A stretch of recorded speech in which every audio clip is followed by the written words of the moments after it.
болсын, ою-өрнек. Мына жерде тұмарша, ұзын болсын өмірің деген міне 4 бұрышқа шығады, 4 құбылаға шығып, үздіксіз тоқылып жатқан өрнек. Осыменен жаңа 15 жіптік өрмек, енді қалайша айтсам болады екен. Әрбір шаңырақта осы өрнек тоқылу, әрбір үйдің сыртында құрылып тоқылса, осынан құлағып дейміз. Атын қандай деп айттыңыз ба? Ол Кәкей қызы. Ой, сізді танимын ғой. Мына не деп айтады сонымен? Термебау. Термебау, иә, термебау, иә. 4 туырдық, 2 үзіктің баулары.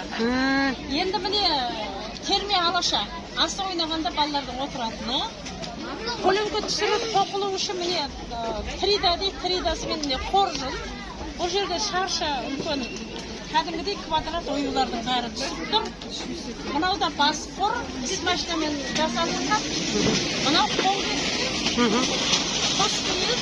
Мынау менің бас киімім. Қанша атқа отырғанда. Мынау менің өзімнің 2 сумкаларым, тұтылып жүрген заттарым. Кигіз кескенде шағым. Мен өзім кіртасын көтеремін, сол себепті мынау менің жаңағы жеңсем, бұлғарыда.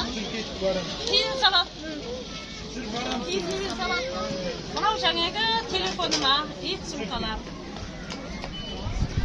Өзден жаңбырдан шығатын кемпір болсақ түстес.